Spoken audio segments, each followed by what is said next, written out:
Eclesiastés.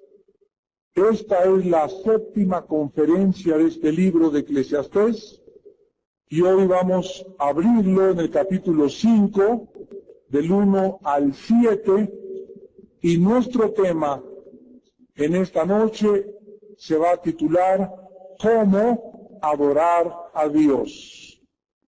¿Cómo adorar a Dios? Dice Eclesiastés capítulo 5, cuando fueres a la casa de Dios, guarda tu pie y acércate más para oír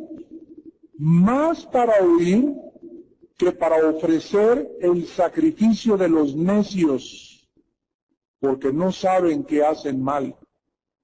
No te dé prisa con tu boca, ni tu corazón se apresure a proferir palabras delante de Dios, porque Dios está en el cielo y tú sobre la tierra. Por tanto, sean pocas tus palabras. Porque de la mucha ocupación viene el sueño, y de la multitud de las palabras, la voz del necio. Cuando a Dios haces promesas, no tardes en cumplirla, porque Él no se complace en los insensatos. Cumple lo que prometes. Mejor es que no prometas, y no que prometas y no cumplas. No dejes que tu boca te haga pecar, ni digas delante del ángel que fue ignorancia. ¿Por qué harás que Dios se enoje a causa de tu voz y que destruya la obra de tus manos? Donde abundan los sueños, también abundan las vanidades y las muchas palabras. Mas tú teme a Dios. En esta sección que vamos a estudiar a continuación, el rey Salomón examina la verdadera adoración a Dios. Y pasando a examinar 2 clases de adorar a Dios, nada más hay 2 clases en las que la gente cree adorar a Dios: los que se acercan a un Dios que no conocen. A estas personas la Biblia les llama religiosos. Y las religiones, en general hablando, tuvieron su origen en Caín. Cuando Dios se reveló al ser humano como nuestro creador, nuestro legislador, nuestro sustentador, es lógico que ese Dios que nos creó a su imagen y semejanza es y sea el que establezca los términos, los estatutos, las leyes, las condiciones, los requerimientos de cómo acercarnos a Él.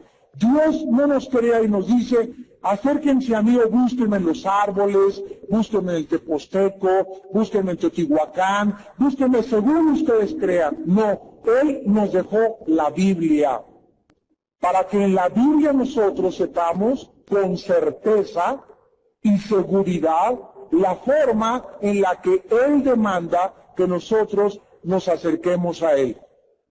Entonces hay una adoración que es la adoración religiosa, vacía, sin significado, autómata, automática, mecánica, sin sentido en lo que se hace, basada en la superstición, en el paganismo y en la idolatría. Por ejemplo, en el Salmo 115, la Biblia habla claramente acerca de esta adoración. Y dice el salmista en el 115, en los versículos del 3 en adelante: nuestro Dios está en los cielos, todo lo que quiso ha hecho. Los ídolos de ellos son plata y oro, obra de manos de hombres. Tienen boca, mas no hablan. Tienen ojos, mas no ven. Orejas tienen, mas no oyen. Tienen narices, mas no huelen. Manos tienen, mas no palpan. Tienen pies, mas no andan. No hablan con su garganta. Semejantes a ellos son los que los hacen, y cualquiera que confíe en ellos. La Biblia dice que nosotros tenemos la tendencia de ser lo que adoramos, y es lógico. Si yo tengo como héroe a Rambo, yo voy a tratar de ser como Rambo. Si yo tengo de héroe a Madonna, voy a tratar de ser igual que Madonna. Si mi heroína es Elizabeth Taylor, o un artista, o un atleta, o un político, o lo que sea, es lógico que trate de ser semejante a esa persona a la que yo considero importante. Si yo sigo a Jesús, es lógico que yo quiera ser como Jesús. Entonces, semejantes somos a lo que adoramos. Las personas que están en la idolatría se convierten exactamente, sin que se den cuenta, en personas carentes de sentido. Se acercan a algo que lo vamos a ver más adelante, el carpintero agarra un pedazo de madera, lo levanta, le da la forma, le pone los pies, le pone los brazos y le pone San Fulano de tal, lo pongo ahí enfrente de mí, y eso que yo hice con mis manos, me acerco y lo adoro. O sea, estoy adorando la obra de mis manos. Y esta cosa que tengo enfrente de mí no me ve, no piensa, no me habla, no tiene oídos, no camina, no tiene vida, es algo inanimado totalmente. Yo lo hice, es mi creación, yo no soy Dios, yo no puedo crear algo y al mismo tiempo yo lo que yo creo adoro. Entonces, tarde o temprano, yo comienzo a hacer como esa cosa que yo edifiqué con mis manos. Comienzo a enseguecerme, comienzo a mis oídos se vuelven sordos, comienzo a actuar de una forma mecánica y autómata con el propósito nada más de limpiar mi conciencia. Y de darme por satisfecho después de que me postré ante un ídolo, pues ya cumplí, y ahora Dios ya me ha escuchado, y puede ser la pirámide de Teotihuacán, y para que vea energía, son puras piedras, qué energía ni qué nada, Teposteco invocar hay una cosa, no hay absolutamente nada más que árboles, etcétera, etcétera. Entonces el ser humano tiene esta tendencia, de acuerdo a la Biblia, y la historia nos confirma que esto es verdad. No ha existido ninguna civilización, ninguna tribu, ninguna cultura que no haya adorado múltiples dioses.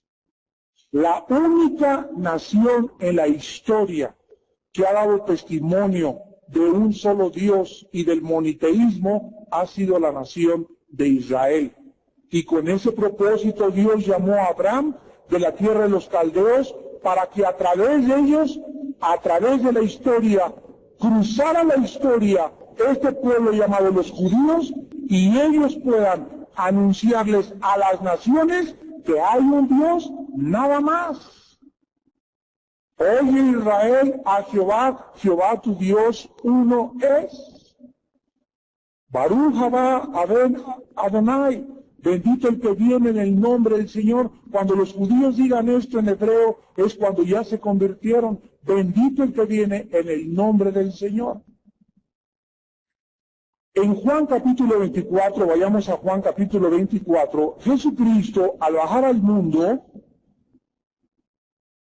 tuvo esa intención de establecer, esclarecer al ser humano la adoración, porque vamos a descubrir al finalizar el estudio que fuimos creados para adorar a Dios. Imagínense nada más si Dios no está interesado en saber cómo adorarlo.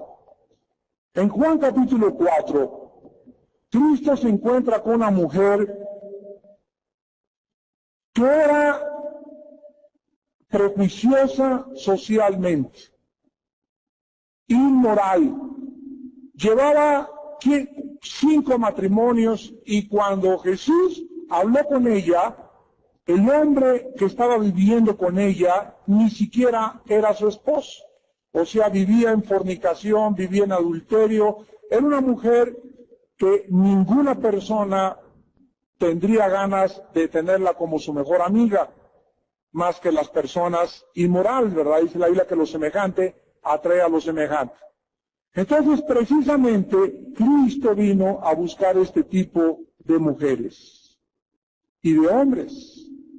Él no vino por los que se creen sanos. Y cuando Jesús les dijo a los discípulos al iniciar el capítulo que quería pasar por Samaria, y ellos, pero ¿cómo Samaria, que están los samaritanos están peleados con los judíos? Cristo sabía perfectamente bien en su omnisciencia, porque era Dios, que se iba a encontrar con esta mujer, y lo hizo a propósito. Entonces, esta mujer, aparte de ser prejuiciosa socialmente, y aparte de ser inmoral, qué curioso, era muy religiosa. Y se persinaba y todo, ¿verdad? Y así como vemos que los narcos también dan dinero a la obra de Dios, ¿verdad? Y creen que se limpian la conciencia, nos damos cuenta, hasta los mafiosos, ¿no? Al Capone daba $1 millón cada 3 meses a la religión a la que pertenecía él en Brooklyn, Nueva York. Así que nos damos cuenta que la gente religiosa, buena o mala, pero es religiosa. Se limpia la conciencia. Entonces en el versículo 21, en el versículo 19, después de que Jesucristo le profetiza en el versículo 18 quién era, al decirle, 5 maridos has tenido, y el que tienes no es tu marido, esto has dicho con verdad. Al Jesús hablarle con un profeta y la mujer darse cuenta que este hombre que tiene enfrente es un hombre que jamás en su vida ha visto, y además es judío, la mujer le contesta, me parece que tú eres profeta. Y vean ustedes lo que la mujer le dice a Jesús, queriendo la mujer introducirse en el área o en el tema de la religión. Nuestros padres adoraron en ese monte, y ustedes dicen que allá en Jerusalén es el lugar donde se debe adorar. Cuando la mujer comienza a hablar con Jesús, ella tenía un concepto de ubicuidad, de confinamiento, de que Dios tenía que estar en esa iglesia, o en esa religión, o en esa religión. Y lo primero que le dice es, mis padres me enseñaron esta religión, y me dijeron que ahí es, en ese lugar, donde debo de ir, debo de hincarme, y debo adorar a Dios. Ustedes dicen que no, que es en la ciudad de Jerusalén. Y vean lo que Jesús le contesta. Mujer, créeme que la hora viene cuando ni en ese monte, ni en Jerusalén, adorarán al Padre. Lo primero que Jesucristo viene a revelarnos es que si queremos saber nosotros de verdadera adoración, ¿a quién le debemos de creer? ¿Lo que me dijo mi papá? ¿Lo que me dijo mi abuelo? ¿Lo que me dijo el obispo? ¿Lo que me dijo mi abuelita? ¿O lo que dice Jesús? ¿Ya lo vieron? Créeme. Tenemos que creerle a Jesús, porque Él bajó del cielo para revelarnos cómo adorar a Dios. Entonces, si queremos dar el primer paso para saber es que ustedes dicen una cosa y esta religión dice otra cosa, no vamos a oír nada de lo que dice ninguna religión. Vamos a oír a Jesús en la Biblia. Y Él nos sacará de nuestra confusión. Mujer, créeme. Y le pide a la mujer que le crea a Él. La hora viene cuando ni en ese monte, ni en la iglesia romana, ni en la iglesia protestante, ni en la iglesia mormona, ni en la iglesia de los testigos de Jehová, ni en la ciencia cristiana, no es en ningún lugar específico, no es bajo el nombre de ninguna organización, porque ustedes adoran lo que no saben. Y la gente, a través de toda la historia antes de Jesús, y todavía los que vienen en ignorancia en nuestra época, siguen creyendo que para encontrarse con Dios y llegar con Dios, necesitan lugar a un lugar de tabiques, de piedra, de techo construido que se llame iglesia. Y ahí, dentro de ese lugar, se sienten que esa es la iglesia y que ahí está Dios. Se salen de ese lugar y ya no está Dios, porque Dios está confinado a una estructura material. Y esto es antibíblico. Señor, ayúdame. Esto es absolutamente antibíblico. Ustedes adoran lo que no saben. Nosotros adoramos. No vean a mí que dice ahí el versículo 22, lo que sabemos. Fíjense ustedes que Jesús nos revela que para adorar a Dios necesitamos conocimiento. Si yo en mi adoración hasta este momento es por el conocimiento que mis padres me dieron, a lo mejor mi papito y mi mamita eran muy lindos y todo, pero a lo mejor se equivocaron. No todo lo que heredamos es real ni es verdadero. Yo ahora tengo la responsabilidad, tengo 18 años, mis padres me inculcaron la religión, ahora mi responsabilidad es investigar si realmente mis padres y la religión de mis padres era la verdadera religión o la verdadera forma como la Biblia lo revela. Ahora, yo si me condeno, yo no le voy a decir, mi padre me hicieron eso, no, es que yo soy responsable ante Dios ahora de decidir. Tu papá me va a salvarte, ni mi mamá me va a salvar, ni mi hijo me va a salvar. Tú y yo somos ante Dios responsables de responder a la verdad. Ustedes ahora lo que no saben, ¿qué cosas son las religiones? Son cientos, millones de personas que adoran sin ningún conocimiento. ¿Qué se encuentra detrás de la adoración de todas las religiones? Escuchen bien, las tradiciones. La tradición. La tradición es algo que se transmite y se transmite, como llegó el cuento, oye, mijita, ¿por qué haces los frijoles en esa olla cuadrada? Porque mi mamá me lo enseñó. ¿Tu mamá te lo enseñó? Doña Chole, ¿por qué le enseñó a su hija a usted a cocer los frijoles en esa olla cuadrada? Porque mi mamá lo enseñó.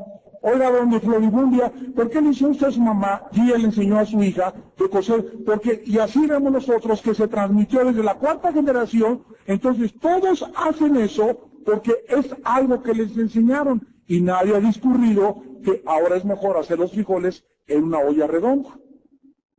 Pero eso fue lo que me enseñaron, es que no todo lo que me han enseñado es correcto. Ustedes adoran lo que no saben porque la salvación viene de los judíos. La iglesia cristiana tiene su raíz en el judaísmo. La iglesia cristiana tiene su raíz en la nación de Israel. La iglesia cristiana tiene su raíz en el fundador del cristianismo, que fue judío. Y los primeros apóstoles fueron judíos. La primera iglesia fue judía. Y el problema que existió dentro de los primeros siglos del cristianismo fue que los judíos no querían dejar sus fiestas, su sábado, su día de reposo, y venía la nueva ola con el nuevo pacto, y venía el cristianismo por este lado, y ahora los gentiles se comenzaban a convertir, y los judíos no querían dejar al judaísmo, y los querían judaizar, y los gentiles los querían gentilizar. Y el libro de los Hechos es un libro en transición, donde encontramos la transición entre el judaísmo y el cristianismo, al hecho y al grado que se tiene que hacer el primer concilio, en Hechos capítulo 15, donde se determina en Hechos 15 que se tenían que dejar todas las cosas del judaísmo y las ceremonias levíticas y las fiestas, Colosenses 2:16, Romanos capítulo 14, 1 Corintios 8 capítulo 10, para determinar que ahora se iniciaba una nueva inauguración en la que se mezclaba el judaísmo con el cristianismo, con las raíces y con la Torah, pero sin la necesidad de cumplir la Torah legalmente, sino ahora moralmente. Y esta transición fue la que hizo que el mismo Pablo se rapara y circuncidara a Timoteo. ¿Por qué? Porque no se había todavía definido claramente que era una mezcla de judíos y de gentiles la iglesia cristiana. Y ahora, en los últimos años, Dios a muchas iglesias nos ha mostrado que tenemos que volver a regresar a nuestras raíces y buscar ahí en las raíces lo que realmente nos hace y nos da vida. Conocer las fiestas no para celebrarlas, sino para enseñárselas a la gente y ver que en esas fiestas judías se encontraba Jesucristo. En el tabernáculo se encontraba Jesucristo. En las leyes se encontraba Jesucristo. Todo era Jesús en el Antiguo Testamento, en la Torah, el cual tiene su cumplimiento en el nuevo pacto que Dios vino a sellar con su sangre en la cruz del Calvario. Entonces mucha gente pregunta, ¿verdad?, ¿por qué tenemos la bandera cristiana? ¿Por qué tenemos el menorá como el símbolo de nuestra organización? Los 7 candeleros nos están hablando, el del medio es Jesús, 3 a la derecha, 3 a la izquierda. Hay otro candelero que es del 9, cuidado con ese. Ese salió después de la guerra de los Macabeos, en el año 150 a.C. Y el de 9 candeleros ya no es el cristiano es el de 7. Porque es el de 7 el que aparece en Apocalipsis capítulo 1. Cristo es el del medio y somos 3 a un lado y 3 al otro. El número 6 es el número humano. En el 6º día fuimos creados. Cristo en medio es el 7. Nosotros con Jesús hacemos la perfección y alumbramos al mundo. Entonces, ese candelero o menorá en hebreo, no se imaginan el significado que tiene. ¿Y qué significa en medio de los dos hemisferios continentales? Significa que nosotros somos la luz del mundo. El menorá significa la luz. Jesús dijo que la iglesia era la luz. No la política, no el PRI, no el PAN, no el PRD, no el gobierno dictatorial, no el gobierno oligárquico. Somos la iglesia, los que tenemos la luz y los que debemos ir a la gente. Este es el camino. No los políticos, somos nosotros para señalar el camino. El camino es Jesús. Y Jesucristo dice en el versículo 23, mas la hora viene y ahora es, o sea, con su venida de Jesús, cuando los verdaderos adoradores, la mejor frase, la mejor definición de ¿qué es un cristiano? Un cristiano es un verdadero adorador. Es una persona que adora verdaderamente. Es el que ahora con conocimiento sabe a quién adora, a quién se está acercando. No llega ya como llegamos a nuestra religión, ¿verdad? Y nos persinamos y esto y lo otro, Diosito me hizo compañía y ya cumplí y me salgo y me porto como el diablo del lunes al sábado y el domingo otra vez y comenzamos a vivir una vida totalmente hipócrita, una vida falsa. Yo entraba nada más ahí, no sentía ni nada, ni sabía lo que estaba pasando, ni entendía lo que estaban diciendo, pero yo ya cumplí con mi religión. Pero ahora ya sé, al conocer la Biblia y al tener al Espíritu Santo, comenzamos a adorar, dice el versículo 24. Dios es espíritu. No es tabique, no es leña, no es cemento, no es varilla, no es roca. Dios es espíritu. Y los que le adoran en espíritu y en verdad es necesario que adore. Ahora yo sé que no puedo acercarme ante ningún lugar ni creer que ahí está Dios. Menos a una imagen, menos a un cerro, menos a una pirámide. Ahora en mi cuarto, en la carretera a Toluca, en el beach, en el baño, donde quiera que yo me encuentre, en cualquier lado, puedo elevar y hacer un altar a mi Dios. Donde 2 o 3 estén reunidos, ahí Jesús está en medio de ellos. Y esto comienza ya a cambiar nuestra forma de pensar. Ahora entiendo. Y es Dios el que comienza a limpiar nuestra mente, y dice el versículo 23, la última parte, porque también el Padre, tales adoradores, fíjense lo que dice, busca que le adore. Dios está buscando desde el cielo quienes le adoran como Él manda. Y si tú crees que por el hecho de que perteneces a una iglesia cristiana llegas aquí el domingo y crees que por eso eres un verdadero adorador, quiero decirte que cuando llegamos a la iglesia, como dice Hebreos 10, que no dejemos de congregarnos, como algunos tienen por costumbre, tanto más cuando aquel día se acerca, cuando llegamos aquí el domingo a la iglesia, Dios ve a cada uno de nosotros, en qué espíritu venimos. Para comenzar, Dios lo primerito que ve y apunta es los que llegaron tarde.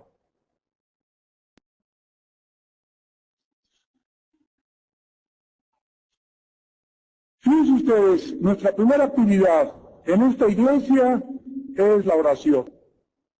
Creemos que la oración es la columna vertebral de la obra de Dios.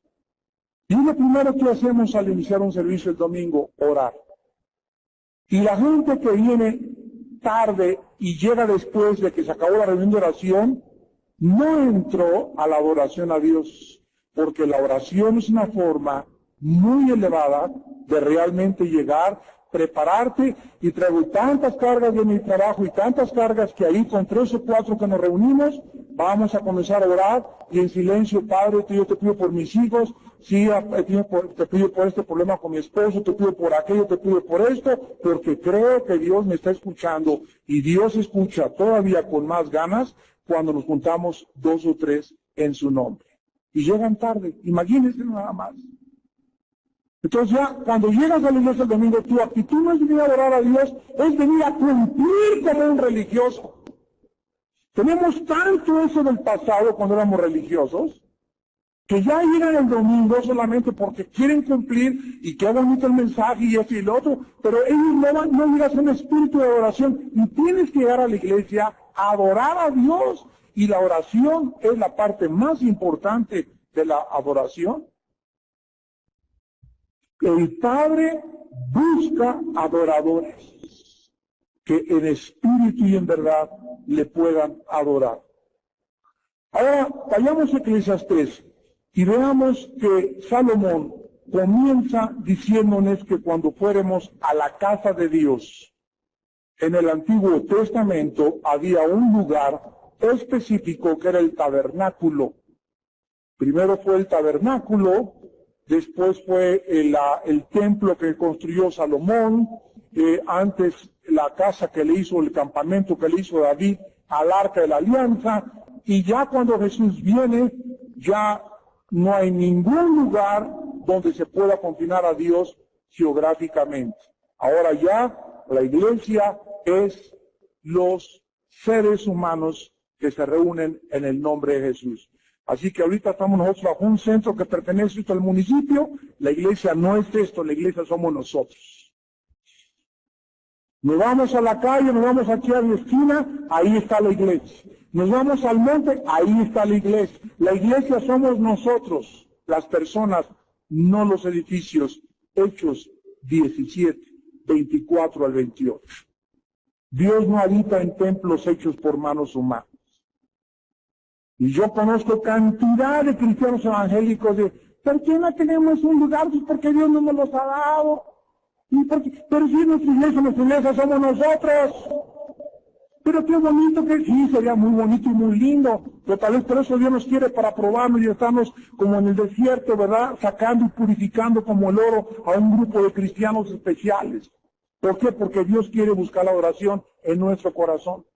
Y hay muchos de ustedes que nada más les cambian de aquí y les quitan el asiento cojinado que tengo y nos vamos a otro lado. Ay, no, yo no voy, nomás voy al centro cívico. Y ahí Dios ve tu corazón. Buscas la comodidad, buscas si está bonito el lugar, si está adornado. No vienes a adorar a Dios en tu vida. Cuando entras a la casa de Dios, guarda tu pie y acércate más para oír que para ofrecer el sacrificio de los necios, porque no saben qué hacen mal. Lo primero que se nos dice es que cuando nosotros entremos, nos acerquemos para escuchar bien, porque cuando llegas al servicio o a tu iglesia o al lugar donde te reúnan, no importa el lugar, vuelvo a repetir, vas a escuchar su palabra. ¿Cómo lo escucharon durante 350 años los cristianos primitivos? A ver, ¿se acuerdan? En las catacumbas.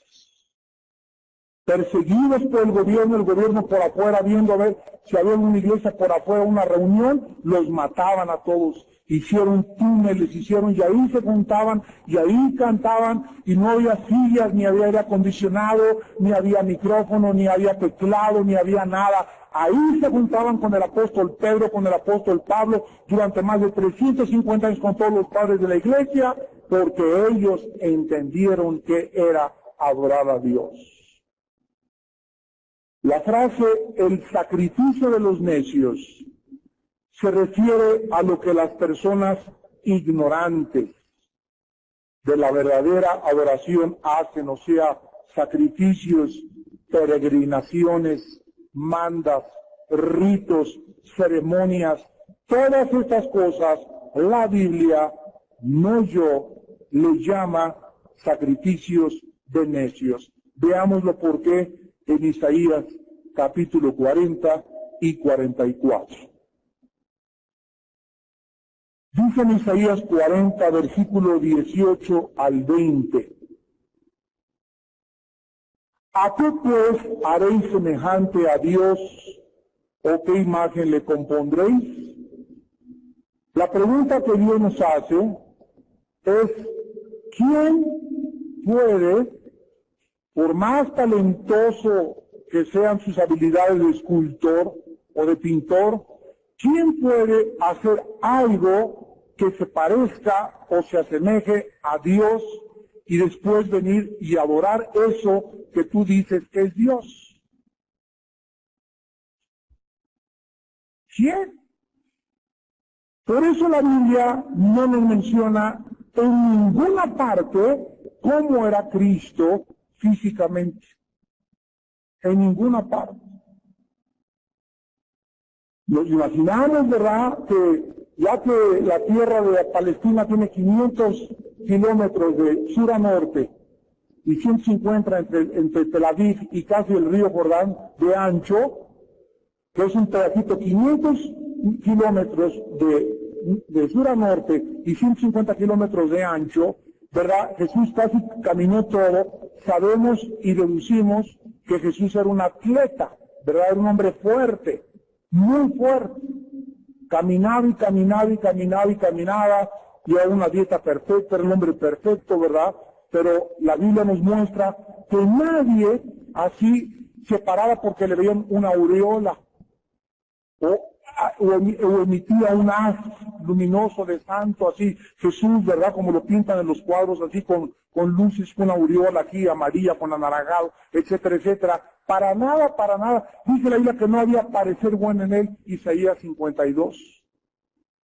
Y en Isaías 53 dice que fue un varón de dolores y que no había atractivo absolutamente. O sea, Jesús es una persona que no atraía a nadie por su físico, a nadie, ni a las mujeres, sino que la gente que se acercó a Jesús se acercaba todos por la autoridad con la que él tenía.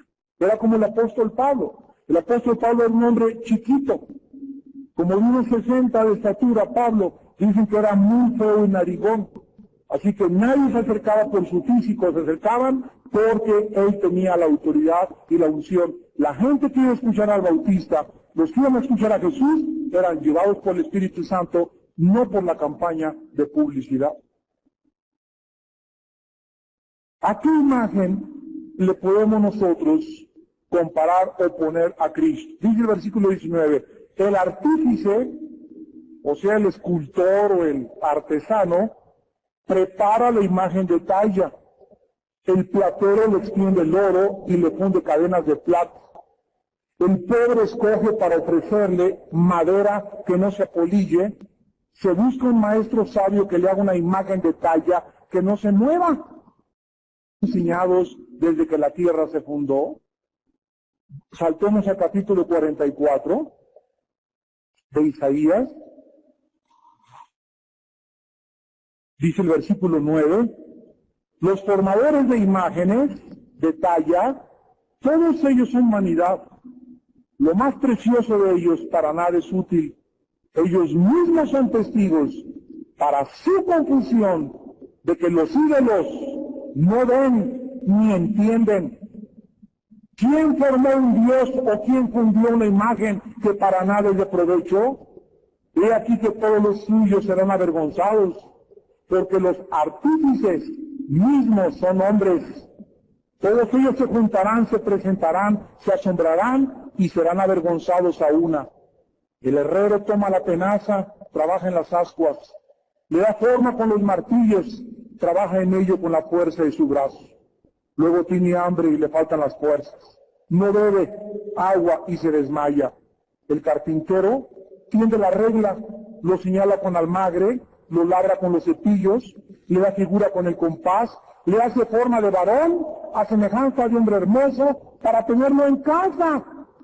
Corta cedros, toma ciprés, encina, que crecen entre los árboles del bosque, planta pino que se críe con la lluvia, de él se sirve luego el hombre para quemar, y toma de ellos para calentarse.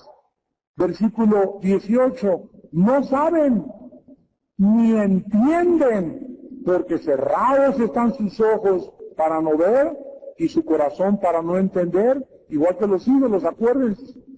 No discurre para consigo, no tiene sentido ni entendimiento para decir, parte de esto quemé en el fuego y sobre sus brasas cocí pan, hace carne y la comí, haré el resto de una abominación, me postraré delante de un tronco de árbol,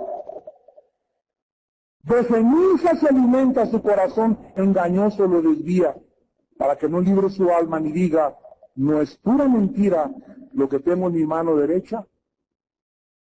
Dura palabra es esta de oír, pero es la palabra de Dios. Se nos exhorta pues al acercarnos a la casa de Dios, primero llegar con oídos abiertos. Cuando fueres a la casa de Dios, guarda tu pie. No trates de llegar y hacer. Llega primero con una actitud de, Jesús dijo, el que tenga oídos, que oiga. Y muchos de ustedes llegan tan irreverentes, mis amados hermanos, a sus iglesias que van. Hay iglesias que yo he dicho que parecen gallineros. Se paran. Una vez fuimos mi esposa y un grupo de pastores aquí a un congreso, me reservo el nombre y la ciudad y todo, aquí cerca en otro estado. Bueno, miren, de veras, estábamos como a la mitad sentados y pasaban, y se levantaban, y los niños, nada más faltaba que pasaban guajolotes y gallinas enfrente de nosotros. Era un desorden esa iglesia y era un seminario para líderes. Y luego los encargados del orden platicando, haciendo bolitas, una falta de respeto y de irreverencia a la palabra de Dios, que de veras le damos gracias a Dios que seamos tan estrictos en esta iglesia con el orden. Que por favor ya nadie se pare, que estén tranquilos, que nadie esté platicando, que no hagan grupos, que si quieren platicar que se vayan. ¿Por qué? Porque tenemos que traer al pueblo a la reverencia, al respeto, al temor de Dios. Cuando Dios habla, Dios manda que lo escuchemos. Cuando vayas a la casa de Dios, acércate para oír. Y si no quieres oír, no vengas.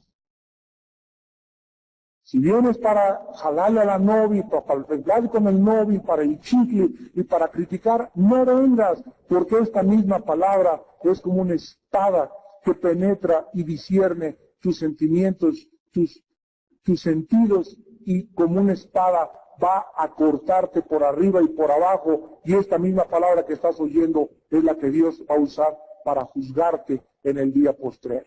No vengas a la iglesia si no vienes a oír. En segundo lugar, dice Salomón, aquí en este mismo versículo, el 2 y el 3, no te des prisa con tu boca ni tu corazón se apresure a preferir palabra delante de Dios. Porque Dios está en el cielo y tú sobre la tierra, por tanto sean pocas tus palabras.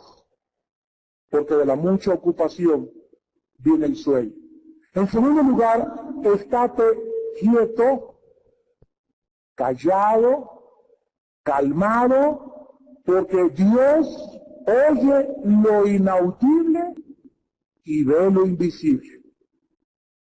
Cuando llegues a la casa de Dios, mantente un espíritu de adoración. Por eso llega temprano, siéntate en tu lugar, no anda acá, para allá, o ya si no es la torta, ya al entrar acá, ya siéntate, aplácate, ya no estés así, chimiri, que el vestido, y a ver cómo viene el vestido, fulanita, aplácate, tranquilízate, cierra tus ojos, hay música de fondo para comenzar a preparar el alma, abre tu Biblia, comienza a orar ahí sentado en tu lugar, prepara tu corazón, y esta preparación es la que le permitirá al Espíritu Santo tocarte. Esta es la forma como debemos llegar a la casa de Dios. Es muy fácil estar en la iglesia y estar aquí y allá y creyendo que estamos en la oración y está nuestra mente en todas partes. Está en la cafetería y está en la mesa de cassettes y está acá y no está en la palabra de Dios y en lo que Dios nos está hablando. No hemos aprendido a adorar a Dios. Dice el Salmo 46, versículo 10. Estad quietos y conocer que yo soy Dios. ¿Saben lo que dice este versículo? Que no puedo conocer a Dios si mi alma no está en paz.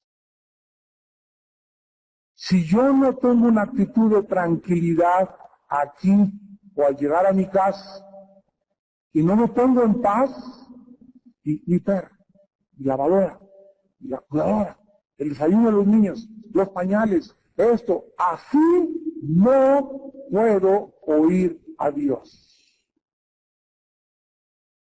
Aprendamos a relajarnos, a quedarnos quietos. Ya, hasta chochos te tienes que tomar para estarte quieto. Hay gente que, tú los ves, vete a Chapultepec, con sus radiotes así, y el y por todos lados en la bicicleta con su radio, te subes al carro el hermano, y todo el día música, todo el día, no tienen la disciplina de estar sin oír ningún ruido 1 hora al día. Todos tienen que estar oyendo algo, o el radio, o la música, o el radio. No puedes ir de vez en cuando en la carretera media hora sin oír nada, tú solo en tu coche, oyendo la voz de Dios. Es una disciplina la que se necesita.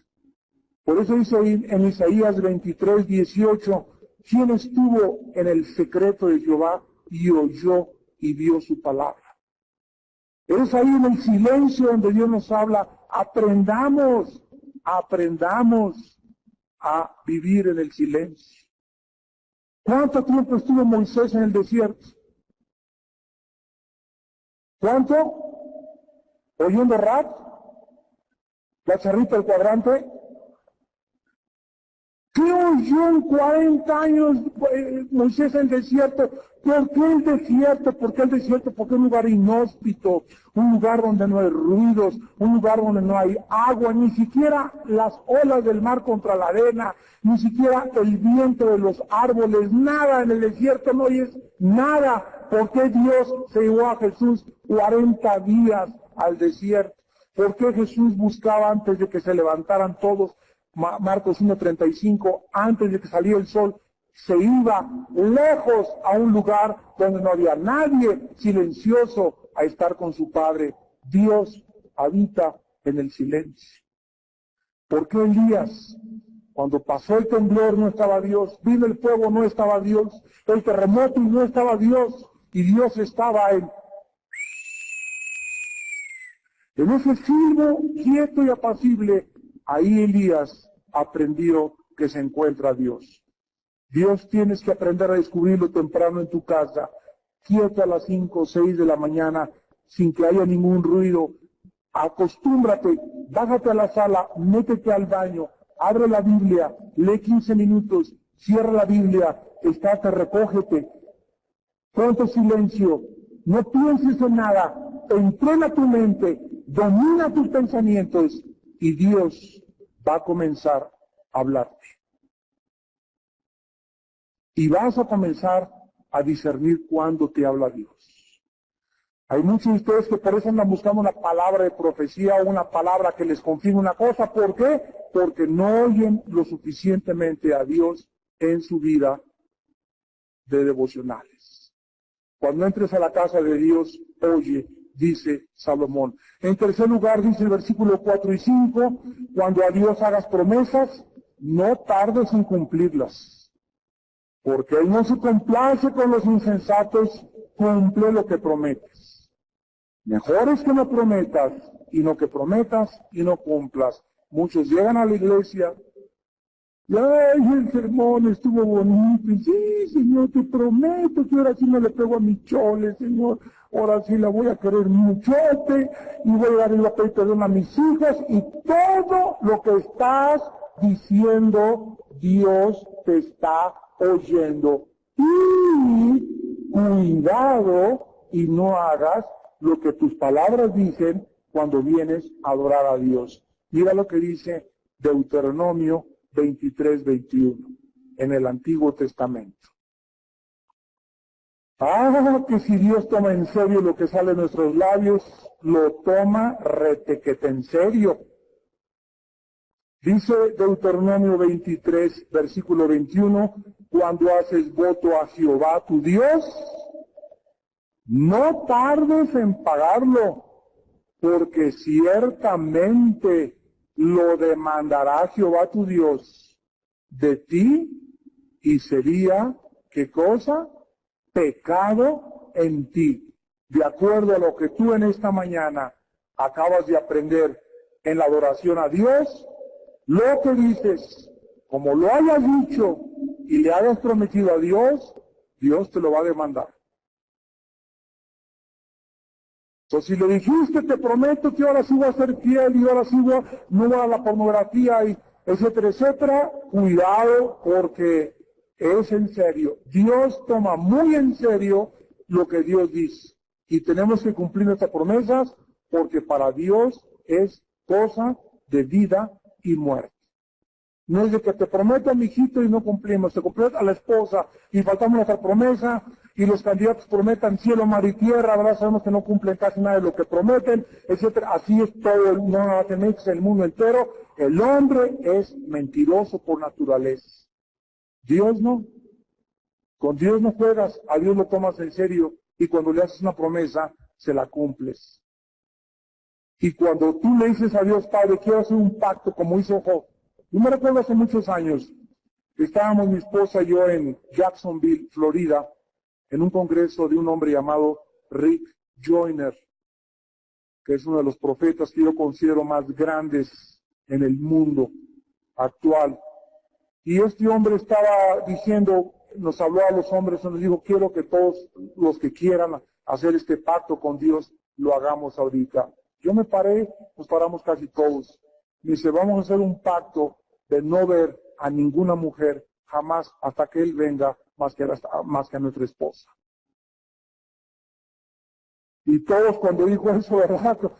Caray, ¿verdad? A Chirrión, a Chihuahua, cuanto Apache. Y cuando comenzamos así a voltearnos vernos a todo, uno con toda la confianza del mundo, ¿verdad? Dijo, hermano, ¿es esto posible? Dijo, si tú haces este pacto y tú le prometes a Dios, y tú en tu corazón realmente quieres hacer eso, Dios te va a respaldar fortaleciéndote. Y el momento que enfrente la tentación, acuérdate del pacto. Padre, Señor, te prometí hace 6 meses o hace un año esto, Padre, parece que me estoy derrapando, ayúdame. Y en ese momento, Cristo te fortalecerá. Y de veras lo hicimos, ¿verdad? Éramos como 800 varones en aquel tiempo, éramos pocos mexicanos, pero me acuerdo que me impresionó tanto eso, que cuando siempre tengo tentaciones yo, me pasa, ¿verdad? Y los ojos, y que el bikini, que la bailarina, etcétera, etcétera, y acuérdate de tu pacto. Y siempre el Espíritu Santo, así milagrosamente, nada me dice, acuérdate, sí, Señor, perdóname. Y comenzamos, ¿verdad? Pero no saben, esto ayuda a formar nuestro carácter, a tomar a Dios en serio. No podemos jugar con Dios.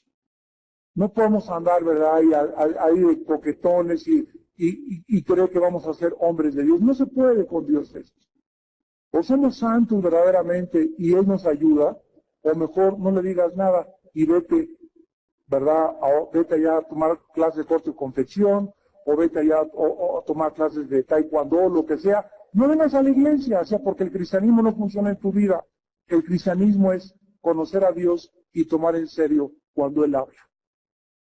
Y finalmente dice Eclesiastés 5, versículo 7, donde abundan los sueños, también abundan las vanidades y las muchas palabras, mas tú teme a Dios. Salomón acaba sus consejos con esta solemne advertencia. Debemos tomar en serio a Dios. Debemos de temer a Dios. Dios demanda nuestra sumisión a sus leyes para que podamos vivir en paz.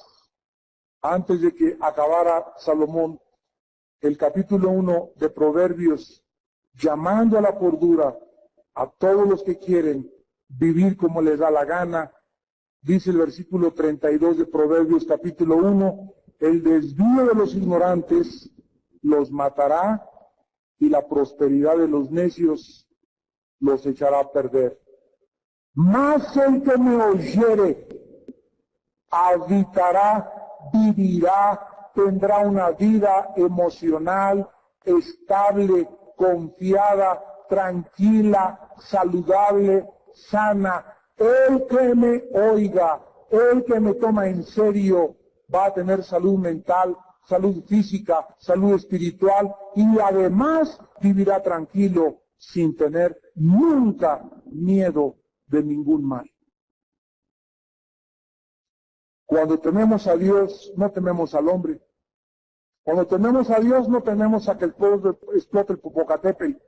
Cuando tememos a Dios, no tememos a que venga un huracán y azote mi casa y no llegue a mi casa. ¿Por qué? Porque si Dios me quiere llevar a través de un leñazo que me cae del popo, un tabicazo que me cae de un terremoto, me quedo ahogado, o lo que sea, para mí el vivir, el morir, es ganancia. Aunque ande en valle de sombra de muerte, no temeré mal alguno, porque tú estás conmigo. El bien y la misericordia me seguirán todos los días de mi vida, y algún día en su casa moraremos por largos días. Y saben ustedes que esto es el fruto de la adoración. Aprendan a adorar a Dios. Yo les digo con todo mi corazón, yo he aprendido a adorar a Dios verdaderamente. Tengo me convertí en el 74, 84, 94, 26 años tengo de ser cristiano. 23 de ministerio, de predicar la palabra. Y en los últimos 10 años he aprendido a adorar a Dios. Yo era predicador, evangelista, y celoso de la palabra y todo, pero no fue hasta que el Espíritu me humilló y me enseñó las cosas que he aprendido a llegar a la iglesia y de veras, me acuerdo llegar a las iglesias, Santo, Santo, Santo, Señor omnipotente, siempre el labro mío, flores te dará. Y acabamos, y habla himnario página número 25, y ahora para honra y gloria de Dios, los hermanitos Jiménez, Santo, Santo, los hermanitos Jiménez, para honra y gloria de Dios, número musical, y todo era tan frío, tan superficial, tan carente de significado, mis cantos realmente no estaban en Dios, estaba buscando con los ojos abiertos, y ahora he aprendido verdaderamente en que la adoración es a Dios, me pierdo, ¿verdad?, me siento el trono de Dios y de veras le comenzamos a adorar. Ya levantamos las manos. Cuando se trata de celebrar, celebrar a Cristo, celebrar y brincamos. ¿Por qué? Porque todo nuestro cuerpo expresa lo que sentimos por Dios. Esto es la libertad que el Espíritu ha traído a las iglesias en muchas partes del mundo actualmente. Estamos aprendiendo a adorar a Dios. Y tú lo sabes en tu corazón y tu conciencia te da testimonio de que muchas veces no sabíamos en las religiones en que vivíamos adorar a Dios. Todo era mecánico, automático, frío, carente, llegábamos amarrados. Levantar las manos y lo pienses, alguien levantaba la mano y te hereje, loco, fanático. Pero todo eso se está rompiendo. ¿Por qué? Porque el Espíritu Santo está preparando a la iglesia como a una novia con un vestido sin arruga, Sin arruga nos habla de la juventud y sin mancha nos habla sin pecado. Como una novia sin mancha y sin arruga, y la iglesia está preparándose para encontrarse con el esposo. ¿Estás tú listo para encontrarte con tu Dios? Aprende a adorarlo en esta misma noche. Oremos. Señor, te damos gracias por enseñarnos a adorar. Porque todo lo que hacemos para ti viene de ti. El pecado borró dentro de nuestro ser la capacidad de saber cómo adorarte, y por eso el hombre inventó las religiones. Y por eso tenemos peregrinaciones y mandas y sacrificios, y nos acostamos sobre nopales y tantas cosas que hacíamos nosotros también cuando no conocíamos la Biblia. Cuando seguíamos solamente las tradiciones de los hombres, pero en el corazón tú no estabas con nosotros, ni nosotros contigo. Tú me dijiste esas palabras a este grupo de religiosos en tu tiempo. Este pueblo de labios me honra, pero su corazón no está conmigo, porque en vano me honran, siguiendo las tradiciones de los hombres. Y con esas tradiciones que siguen, invalidan el mandamiento de mi Padre. Marcos capítulo 7. Padre, te damos gracias por seguirnos enseñando cómo adorarte. Padre, yo te pido por tu pueblo que en esta noche te está oyendo a través de la televisión también. Amados santos y consiervos nuestros, allá en otros países que nos ven, aprendan a adorar a Dios.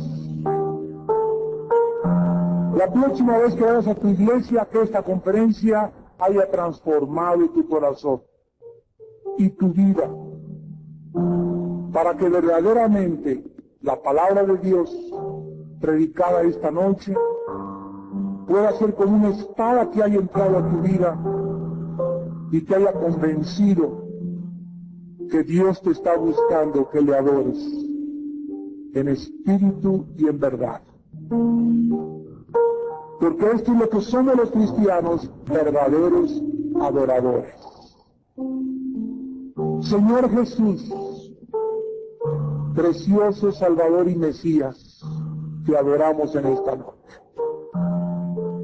Te adoramos, Jesús. Te damos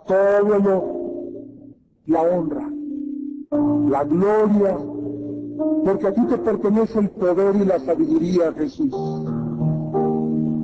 Enséñanos a adorarte en camino a casa, en el tráfico, en el periférico, en el campo, en las vacaciones. Oh Dios, cuánto buscas que te adoremos. Y adorarte no es más que elevar nuestra alma a ti y decirte, Padre, qué grande eres. Llévame con bien a mi casa y en la noche. Cuán grandes son tus maravillas. Cántale a Dios cántico nuevo. Exalten sus obras y sus maravillas, porque Él es Dios. Exaltemos el nombre de Jesús, porque Él dio su sangre por nosotros. Oh Señor, levanta un pueblo que te adore, para que cuando tú vengas por nosotros, nos encuentres adorándote. Y la adoración es a ti, Señor, no a nosotros. No la gloria a nosotros. Oh Dios, a ti sea la gloria. Que aprendamos a quitar de nosotros, Señor, el aplauso y la vista, y todo, Jesús, todo dulce Jesús sea a ti, porque solo tú eres digno de toda nuestra adoración. Te alabamos y te bendecimos por los siglos de los siglos. Bendito Yeshua. Amén.